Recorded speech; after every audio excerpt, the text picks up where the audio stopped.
Hello दोस्तों, study bonus channel में आप लोगों का स्वागत है। चलिए आज बात करते हैं 10वीं क्लास का सोशल साइंस का क्वेश्चन जो 2024 परीक्षा के लिए बहुत ही इंपॉर्टेंट क्वेश्चन है। चलिए वीडियो का स्टार्ट करते हैं। आपको लिए बहुत ही मेहनत करते हैं, कृपया चैनल को सब्सक्राइब कर दे, बेल आइकन को प्रेस करें।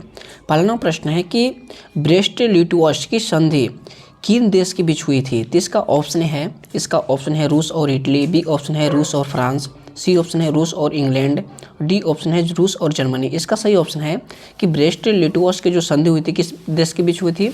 तो रूस और जर्मनी के बीच हुई थी। किसके बीच? रूस और जर्मनी।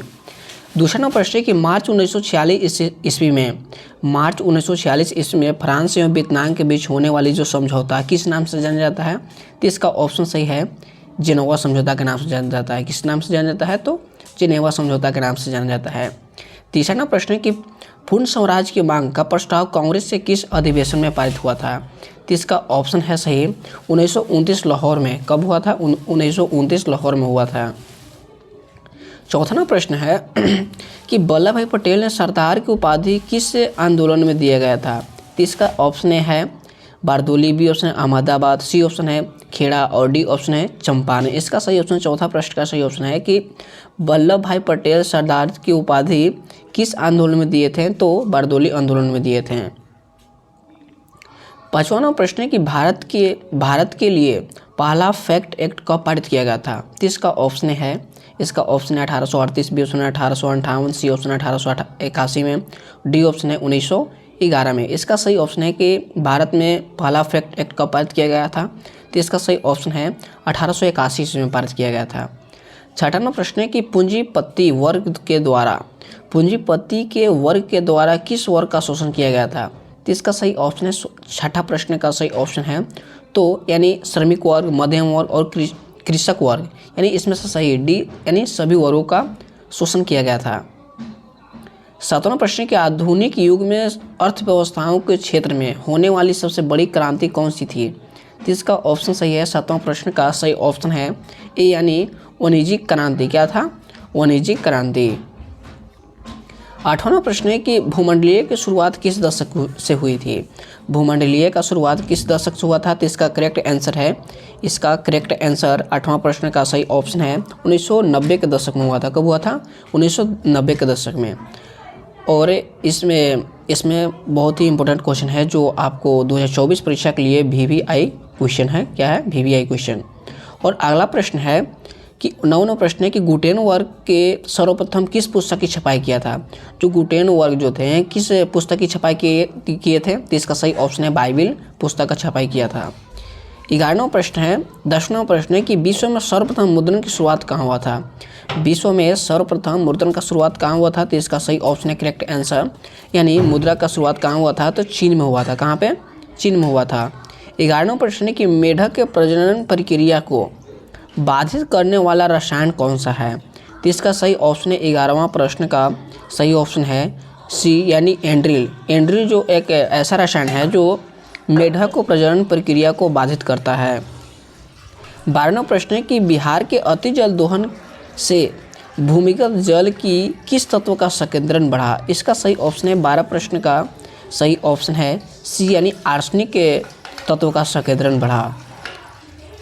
और 13वां प्रश्न है कि संविधान की धारा 21 का संबंध है। जो संविधान की धारा 21 का संबंध क्या है? तो इसका ऑप्शन है कि वन्य जीवों को प्राकृतिक संसाधनों का संरक्षण से, बी ऑप्शन है मृदा संरक्षण से, सी ऑप्शन है जल संसाधन संरक्षण से, डी ऑप्शन है खनिज संपदा संरक्षण से। इसका सही ऑप्शन 13 प्रश्न का सही ऑप्शन है ए यानी वन्य जीव एवं प्राकृतिक संसाधनों के संरक्षण से। 14वां प्रश्न है कि बिहार में कितने प्रतिशत भौगोलिक क्षेत्र में वन का फैलाव है?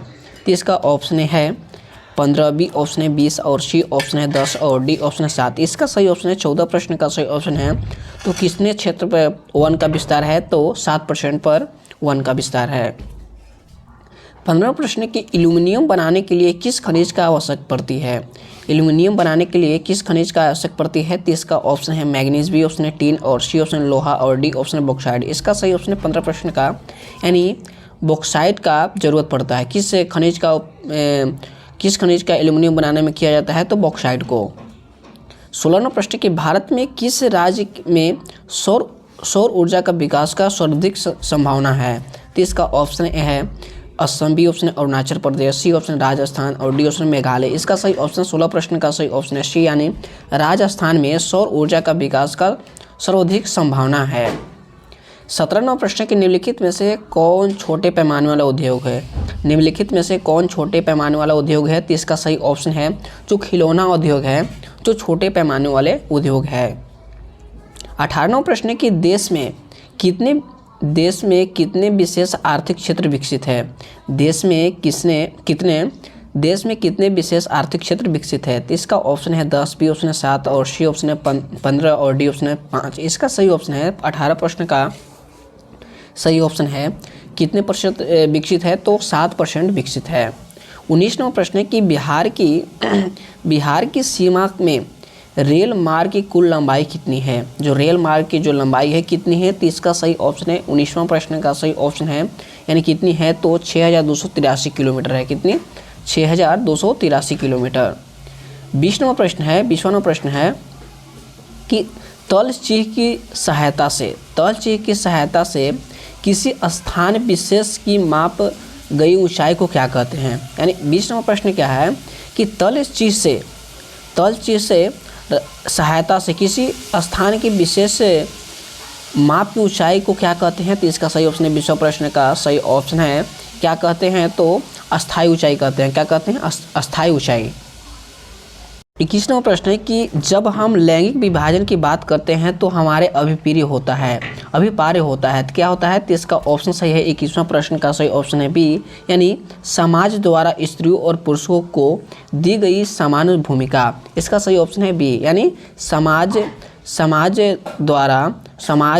द्वारा स्त्रियों और पुरुषों को दी गई समानता भूमिकाएं। इसका सही ऑप्शन है। 22वां प्रश्न कि भारतीय संविधान के बारे में इनमें से कौन सा कथन सही है? भारतीय संविधान के बारे में इनमें से कौन सा कथन सही है? तो इसका सही ऑप्शन है 22वां प्रश्न का सही ऑप्शन है ए, यानी यह धर्म के आधार पर भेदभाव की माना ही करता है। यानी इसका सही ऑप्शन है बी, यानी यह धर्म के आधार पर भेदभाव की माना ही करता है। इसका सही ऑप्शन है। 23वां प्रश्न है कि सत्ता में सरदारी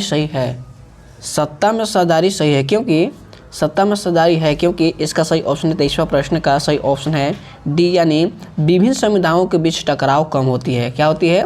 विभिन्न समुदायों के बीच टकराव कम होती है। 24वां प्रश्न है कि वर्ष 1975 में भारतीय राजनीतिक में किस लिए जाना जाता है? तो इसका सही ऑप्शन है 24 प्रश्न का सही ऑप्शन है सी, यानी देश में आपातकाल लागू हुआ था। क्या हुआ था? देश में 1975 में राजनीतिक में क्या हुआ था? तो देश में आपातकाल लागू हुआ था। 25 नंबर प्रश्न है कि बिहार में संपूर्ण क्रांति के नेतृत्व निम्नलिखित में से किसे किया गया? बिहार में संपूर्ण क्रांति के नेतृत्व निम्नलिखित में से किसने किया? इसका सही ऑप्शन किसने किया था? तो इसका सही ऑप्शन है 25वां प्रश्न का सही ऑप्शन है डी, यानी जयप्रकाश नारायण ने किए थे। 26वां प्रश्न है कि नर्मदा घाटी परियोजना किस राज्य में संबंधित है? नर्मदा घाटी परियोजना किस राज्य में संबंधित है? तो इसका सही ऑप्शन 26 के डी, यानी गुजरात, महाराष्ट्र और मध्य प्रदेश में। कहाँ है? गुजरात और महाराष्ट्र और मध्य प्रदेश में। 27वां प्रश्न है कि निम्नलिखित में से किसे लोकतंत्र का प्राण माना जाता है? निम्नलिखित में से किसे लोकतंत्र का प्राण माना जाता है?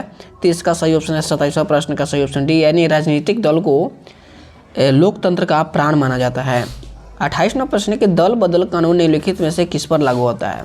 दल बदल कानून निम्नलिखित में से किस पर लागू होता है? तो इसका सही ऑप्शन है 28वां का, यानी संसदों के विधायक पर लागू होता है। किस पर होता है? संसदों के विधायक पर लागू होता है। 29वां प्रश्न है कि जनता दल पार्टी का गठन कब किया गया था?